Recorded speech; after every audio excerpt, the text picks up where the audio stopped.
Okay, folks, so this is a continuation of some of the comparisons we've been doing with the t-test using Excel. And this time what I'm going to try and introduce you to very, very gently is the idea of non-parametric statistics and when we might want to use those. So non-parametric statistics are essentially those that don't make any or don't take any notice of the distribution of the data. So it doesn't matter if it's normally distributed or not. It really just looks for sort of the rank differences between the two sides. So this can come into play in many, many places. But one of the things that you're going to want to do first is to check if your data is normally distributed or not. Now, the data that I'm using here is just a subset of the data that we've got from the previous t-test worksheet, and it's really just because there's a couple of manipulations you need to do, and it's just easier to demonstrate it with a small data set. So I'm going to demonstrate the data set, the manipulations that you need to do to get Excel to do the Mann-Whitney U-test. Now, one of the things that you will want to do, as I mentioned, is to check for normality. And you can do that, and probably the easiest way to do that is with a histogram. And fortunately, our data analysis toolpack has a histogram option. It asks for an input range, which is obviously your data set. But it also asks something that maybe you'd be unfamiliar with, which is a bin range. Now, at the moment, we don't have a bin range, and we'll have to establish one. Really, what the bin range is a series of categories that Excel will use to identify the specific areas or categories that it wants to put those values into. So 20 to 22 would be one category, 22 to 24 would be the next category, and so on. So I'm just going to populate that very quickly, and this will magically appear on your screen because I'm going to pause the recording. So now you've seen the bins data magically appear, and I've literally just started a little bit below the lowest value and got up in what seems sensible to me, and that's roughly 2s. Now, this is not going to be perfect by any stretch of the imagination, but I'm just picking something that we can work with. Okay, the distribution will also not look great because we only have a small number of samples. So I'll pick an output range again as before. I'll just put it in E10, and these are a couple of different options. You probably don't need a sorted histogram. Cumulative percentage can be useful sometimes, but you'll certainly want to have a look at a chart output. When I hit OK, you'll see I immediately get a histogram, which is drawn from this data, which is on the basis of the bin. So it looks for the number that is in that category. So between 18 and 20. On the B column, okay, we have 0.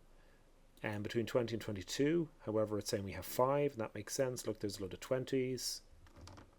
So that's absolutely as we'd expect. And then it will plot them. Okay? So you can look at the shape of this. This is not exactly great. And this is one of the flaws of doing this type of analysis on a small number of samples. You don't have enough to be sure that it's normal or not normal.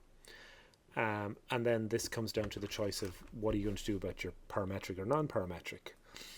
And when in doubt, probably you'd be safe enough using a non-parametric approach. Though as it works out, if you, for example, use a non-parametric approach, and we're going to use one called the Mann-Whitney U-test, which is basically the non-parametric equivalent of the t-test.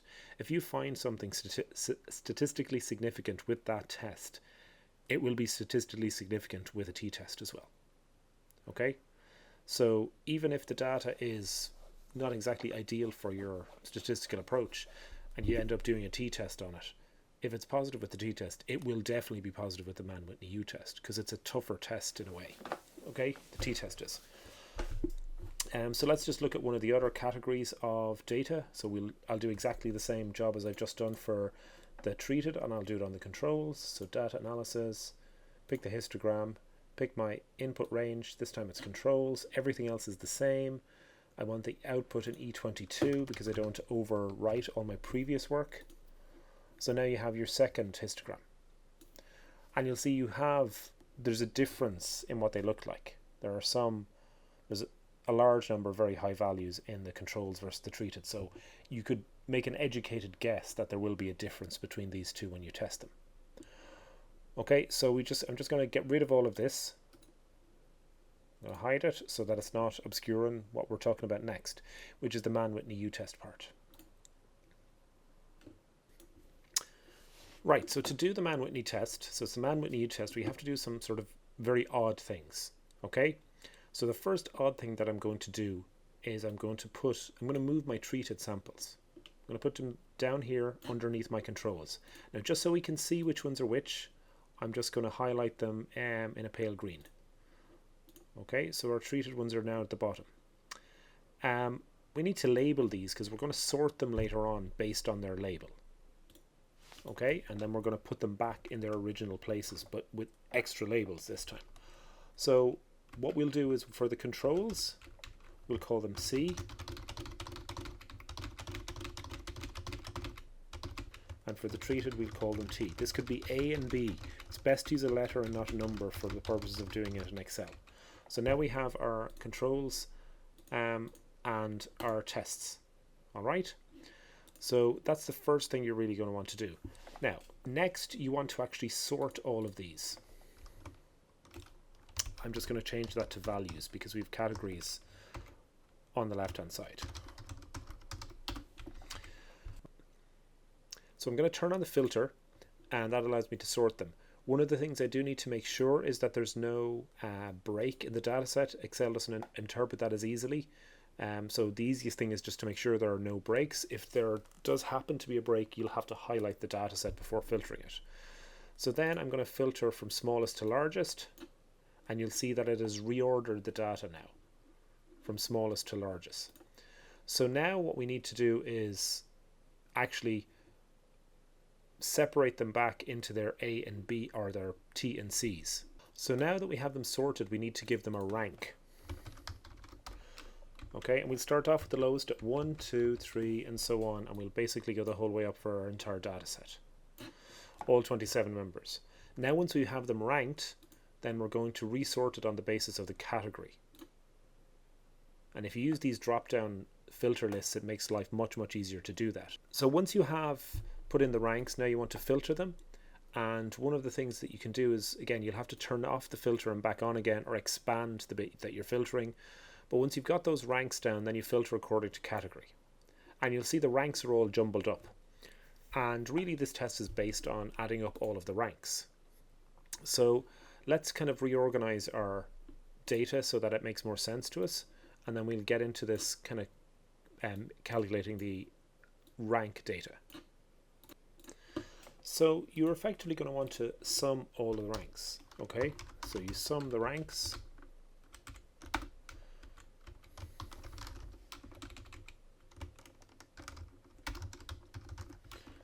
And you'll see you will get different numbers, and the formula for adding everything up is literally just SUM, sum. So here we have our sum of ranks. So if you think about the logic behind this, what we've done is we've effectively listed things according to highest to lowest, and then figured out how many of the controls are in the sort of high group, as in have the high ranks, how many of the tests have low group, as in have the low ranks. So that's kind of the starting point for a comparison. We'll also need to know the number of samples in each one, so we'll have to use our count function again.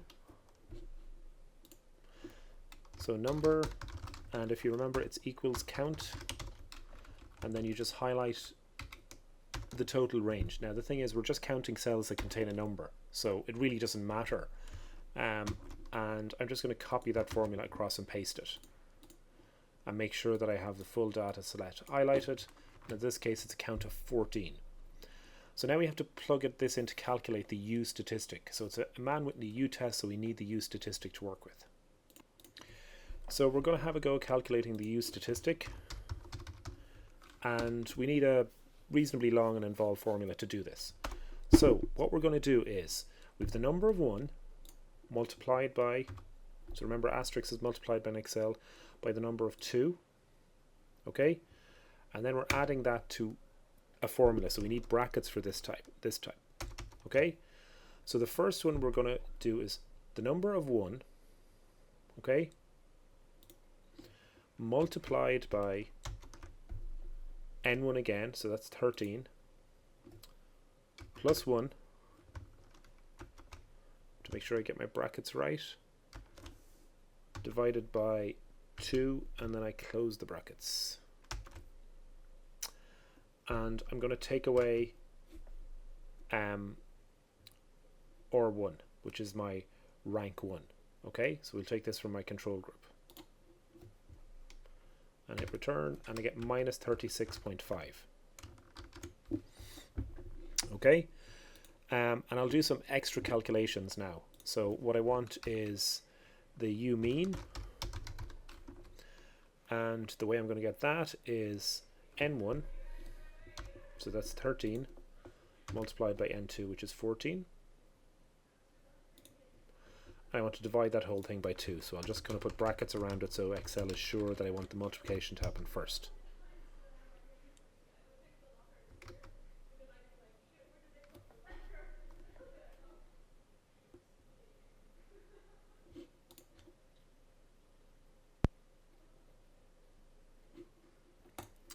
So next up is the USD. Okay, so that's the standard deviation from the point of view of the Mann-Whitney approach. So it's square root, and it's N1 multiplied by N2 multiplied by N1, the sum of N1 and N2, so add them together, plus N2 plus 1 .